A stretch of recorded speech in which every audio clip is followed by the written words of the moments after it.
tools and features to discover, analyze, and manipulate various digital systems, such as radio protocols, access control systems, AirVid, NFC, and infrared. FlipperZero is completely open source and customizable, so you can extend it anywhere. In addition, FlipperZero has a soul, the virtual dolphin lives inside it. The dolphin is your cybernautical friend who accompanies you on your digital adventures, helps you use the device, and reacts to what you do. The dolphin also has its own personality and needs, so you will have to take care of it and feed it with the data you find. In this book, we will guide you through the discovery of FlipperZero, its origins and history, its basic and advanced features, its practical applications, and its future prospects. We will show you how to use FlipperZero to test the security of your digital systems, clone and simulate access cards, remote controls, electronic keys, and other devices. Create your own custom applications with FlipperZero, interact with other FlipperZero users via the Dolphin network, and have fun with FlipperZero with games, challenges, Easter eggs, and more. We'll also give you tips and advice on how to use FlipperZero responsibly and ethically, avoiding causing harm or breaking the law. If you're ready to dive into the world of FlipperZero, then let's get started. Chapter 1. The basic functionality of FlipperZero. In this chapter, we will teach you how to use the basic functionality of your FlipperZero, the multifunctional portable device for hacking, pen testing, and cybersecurity enthusiasts. We'll show you how to turn the device on and off, how to navigate the menu and select options, how to update firmware and install new applications, how to connect FlipperZero to your computer or smartphone, and how to use the USB port, microSD reader, and GPIO pins. Follow us step by step and discover everything you can do with your FlipperZero. 1.1. How to turn the device on and off. To turn on your FlipperZero, you must long press the OK button located in the center of the directional pad. You will see an animated logo appear on the LCD screen with a dolphin jumping out of the water. This is your cybernautical friend who lives inside your FlipperZero. The dolphin has its own personality and needs, so you will have to take care of it and feed it with the data you find. The dolphin will also help you use the device and react to what you do. I will tell you more about the dolphin in the next chapter. To turn off your FlipperZero, you must long press the back button located next to the directional pad. You will see a message appear on the LCD screen asking you to confirm your choice. You can select yes or no using the left and right buttons, and confirm with the OK button. If you choose yes, your FlipperZero will turn off and you will see an animated logo of the dolphin diving underwater on the LCD screen. If you choose no, your FlipperZero will return to the main menu. 1.2. How to navigate the menu and select options. The main menu of your FlipperZero consists of a series of icons representing the different applications and features available. You can scroll through the icons using the up and down buttons on the directional pad. The selected icon will be highlighted by a white frame. To open the application or feature corresponding to the selected icon, you must press the OK button. To return to the main menu from any application or feature, you must press the back button. Some applications or features have submenus with additional options. You can access the submenus by pressing the OK button when you are on the icon of the main application or feature. You can scroll through the options in the submenus by using the up and down buttons on the directional pad. To select the desired option, you must press the OK button. To return to the previous menu, you must press the back button.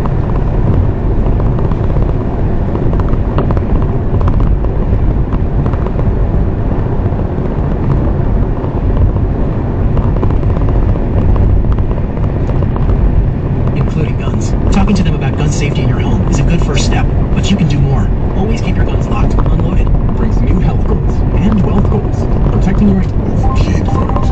ABLA 1588. Living one of the greatest paradoxes of human existence.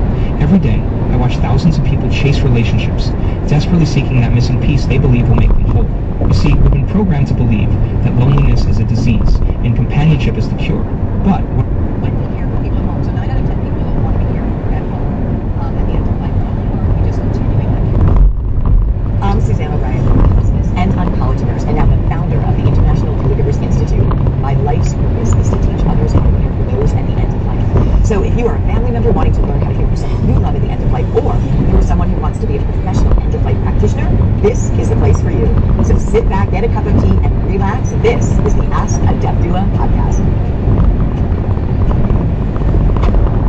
Hi everyone, and welcome to this episode of Ask a Deaf Doula. Deaf is having a rebirth. Yep, I just said it. Deaf is having a rebirth, and it's so wonderful. Because when we bring back the awareness that one day this journey will not be the way we do it today, and we get grounded in that, reduce the fear about that, it allows us to explore all the beautiful things, all the ritual, all the options that are available. And today we have lots of options. So when I say the rebirth of death, I'm talking about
Yeah. That's the kind of email we like to get. That's the kind of email that gets read on the air. It's like, hey, I know you can't get to everything, but you missed this kind of really cool thing. Let me tell you about it. Way to use a carrot rather than a stick. So it is just really intimidating. I agree because, and I want to chat just at the jump here about our metalness because I am not a metalhead.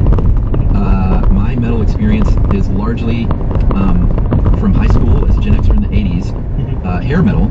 So Same here, buddy. okay, that's good. So my top 5 metal bands, and I've gotten since into like Black Sabbath and stuff like that a little bit more. But my top 5 metal bands look like this, and that tells you a lot about what kind of metal fan I am. Sabbath number 1, Ozzy number 2, Okay. Motley Crue, then Rat, and then the Scorpions. Oh, really? Rat, huh? They were pretty good. Rat's awesome. The Scorpions were good too. That whole wind change thing, man, that's a stirring song. Yeah, that's probably my least favorite. But those are the bands that I love. I listen on, sometimes you get a free Sirius XM a couple of weeks or whatever. Lucky. I got very addicted to the Hair Nation channel. Oh yeah, man, that stuff still plays really well. It does. I love it, and I even like all the kind of corny stuff from it. Like put on that White Lion song and watch me go to town. That song, Wait. Yeah, I love that song. Yeah, that is good. Yeah, I know all those songs too. I would even take a little further, say like Dokken. Okay. I want to make a joke about liking Winger, but there are some Winger songs that I kind of liked. But like far and away, and I will die on this hill. The best hair metal band of all time is Poison. I mean, no questions in this. Would you say Poison? Poison. You know Do what's you know funny? why? Go ahead. What? No, you tell me why, and then I'll tell you what's funny. Okay, fair enough. So the reason why I say Poison is the best hair metal band of all time, because they were highly talented, but they were also totally in on the cheesiness of the whole thing too. You think? They did not take themselves too seriously. Okay. You can make an argument that Every Rose Has Its Thorns meant pretty seriously. Yeah. But I mean, like, I Want Action Tonight, Yeah. Nothing But a Good Time. Like, those dudes were not, like, trying to be serious. There was no Shout at the Devil or anything like that. They Sure. were just partying. Yeah, I Like, mean, they were the perfect hair metal band. You can't write a song called Unskinny Bop and claim to be like a serious fan. Right, exactly. That's a good point. Intensity, wanna pump me? That's right, exactly. Okay, so what was funny? What was funny is at some point we're going to talk about how sort of white male most metal is, and Livia, who helped us with this, was able to source some women in metal, including full bands, and she didn't find Vixen. I was like, wait a minute, that was Vixen, and then I typed into Google search female heavy metal or hair metal bands, and it said Vixen and Poison. That's hilarious. You got that one wrong, AI. Yeah, that was pretty funny. What are your top 5? Do you have a working top 5, and not the joke that you sent me via text? Yeah. So mine's actually changed in the last couple of days, I have to say. Oh. It used to be, time wasn't, I listened to most of my metal in like 8th, 9th grade, probably around the same time you did. I was like Metallica, just unquestionably is my number one metal fan. Oh, okay. I think Injustice for All is maybe the perfect metal album. Yeah, I like that early stuff. I liked Ride the Lightning and Master of Puppets. That was good. I do too, but I didn't like those until I was old. Actually, within the last several years, I started listening to those two and said, these are really good too. Yeah. It's just different. It's way less produced. Yeah. It's way more, like, it's just more thrash, right? Yeah. But so that kind of goes to show you my taste. Like, I like Metallica's, their most produced good album. Okay. So they're unquestionably my favorite. Black Sabbath is probably number 2. Or they're close, at their heels, nipping at their heels in Poison. Okay. I really like Helmet, which is an alt metal band from the 90s. Oh, I love Helmet. Okay, Helmet was great. Yeah, I guess I didn't really think about alt metal, but sure. Yeah, okay, so yeah, I'm having to include them. This is, Yeah. I think, kind of a revelation. Like I'm having to include alt metal here. Okay? Right. And then I can't, maybe Anthrax would probably be number 5, right? Okay. Especially in 8th grade, I love Anthrax. So not Iron Maiden. That surprises me. Oh, God, why did I do that? Yes, no. Iron Maiden. Okay. I'm sorry. You're right, Chuck. Thank you. I was even going through my Apple Music folder just to look, just to refresh myself. I got like 5 Iron Maiden albums in there too, so I'm not sure how they got left out. We'll say Maiden's number 2 then. Okay, that's great. I've been listening to Iron Maiden lately. I was an MTV kid, so I know that was my big influence. So I know the Iron Maiden songs had big videos, but I never really dove in. And kind of the same with Judas Priest, even though I have gotten way more into them lately. And I think I mentioned I'm going to actually see them later this year. And that was the other thing, is like I was way more into other music. Like in the 8th, and 9th, and 10th grade, that's when I was really started listening to like NXS and Smiths and REM and Cure. Yeah, same. So that was my jam. But like, if you were an MTV kid and a radio kid, like you kind of listened to all that stuff. But I wasn't the one going to see those. I never saw Ozzy live and stuff like that. Like those kids were experience. Yeah, well, they can be kind of scary. Yeah. So just to update my list though. Okay. Sabbath is still number 1. Yeah. Black Sabbath, or sorry, Iron Maiden's still number 2. Sabbath is in there somewhere. But Yeah. there's a couple new bands that I'm like, these guys are really good. Gojira, which is a French, I think they transcend a bunch of different subgenres. So let's just say they're a French metal band and they're very good. They actually played at the Summer Olympic opening ceremonies. Oh. Remember the dudes who were like thrashing Yeah, yeah. like standing on the building? That's Gojira. Okay. I really like Godflesh. I don't know how I missed them because I was into industrial in high school too. They're very heavy. industrial. Yeah. I love them, right? Yeah. And then I'm really now into High on Fire. Have you heard of them? I've heard of them, but I don't know anything about them. they're amazing. Okay. I like everything I've heard of them, and they're playing in Baltimore in mid-August. Oh. Me and I are seriously You gonna go? maybe. Oh, I like them that much. Yeah. You just, you're being coy because you don't want to my environment to be like, where's George? All right, let's get down to business, shall we? Yeah, like I said, Livia helped us out with this, and so she starts off with the definition from the Encyclopedia Britannica, which, you know, it's kind of silly, but sometimes we do that because, like, it's kind of hard to define metal, as we'll see, and I have a lot of nitpicks with a lot of these bands that I don't consider metal that are in this material, but... Oh yeah, a lot of them? I mean, there are a few, but a lot? Yeah, we'll see as we go. Okay, all right. Maybe just keep a timer or a dinger or something. The clicker? Clicker, yeah. But Britannica says it's a genre that includes a group of related styles that are intense, virtuosic, and powerful. It includes distorted electric guitar. Virtuosic really rings to me because one thing, there's no metal band that doesn't have a great guitar player, maybe two, maybe three. You know? Yeah, no, I agree. And are you taking a shot at me with the maybe three part? No, not taking a shot. Like, Iron Maiden has three. Yeah, they have three guitarists, man, and you can hear it. Yeah. You can totally tell. Like, yeah, Maiden is pretty great. We'll talk a little more about Maiden in depth in a second, right?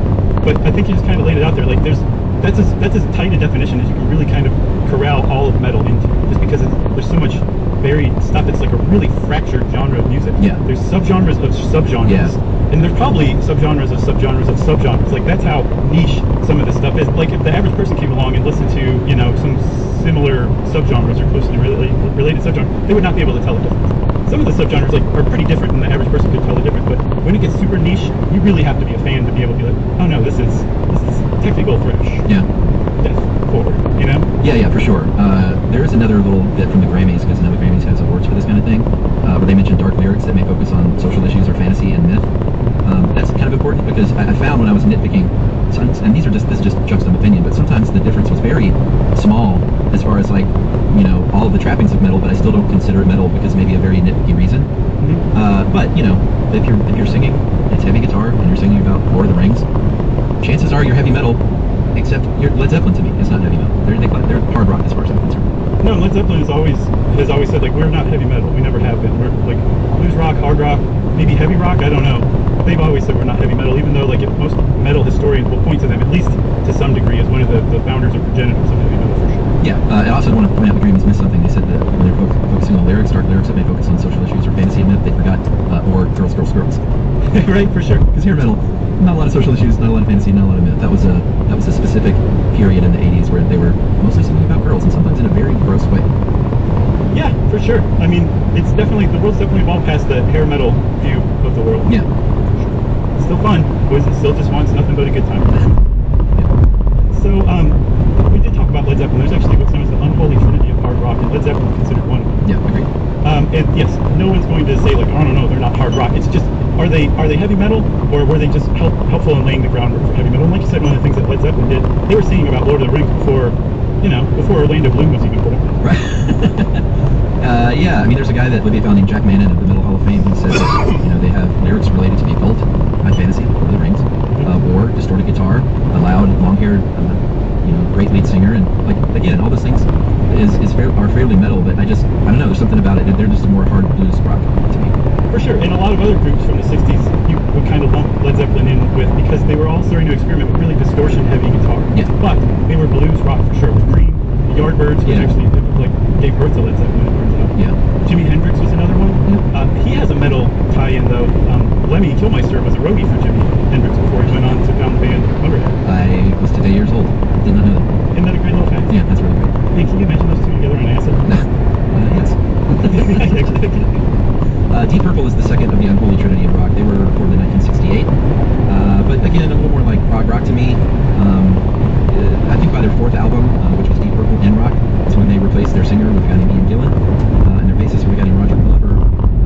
They got a little heavier then, but, you know, they might be classified as proto metal because of their guitar player Richie Blackmore, who was a legend. He went over to be to form the band Rainbow, which was definitely metal. Is it? I've seen people say no, it's definitely hard rock, because I was like, no, this sounds a lot like metal to me. I like them. I thought Rainbow was metal, but again, these are just our definitions. But that's a good point. That's a good demonstration. Like, you can really get metal fans arguing by just saying confidently, like, no, Rainbow's metal. And people will start arguing.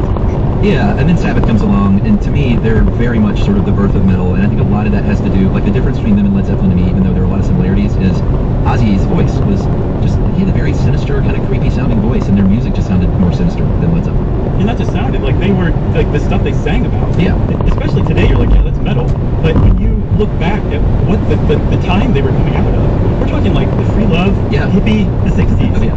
They came right out of that. And so a lot of people point to Black Sabbath not just as like the birth of heavy metal, but the end of the 60s, like the thing that said like, hey, we're going in a much different direction, and it's not nearly as pleasant and colorful as you guys have been taking things. Yeah, for sure. Of course, we're talking about the dearly departed, recently departed Ozzy Osbourne. Yeah, all right. R.I.P. Tony Iommi, guitar player. Geezer Butler was the bassist, and Bill Ward on drums. And they were originally a blues band called Earth Blues Company. Eventually we become Earth, only Earth. They're from Birmingham, England, as you'll see. That'll be a recurring motif here. Yep. And the name Black Sabbath came from the fact that it sounds like Geezer Butler, again, their bass player, had sleep paralysis. Yeah, it does sound like that, doesn't it? Yeah, what happened? He dreamt that there was a dark figure standing at the foot of his bed,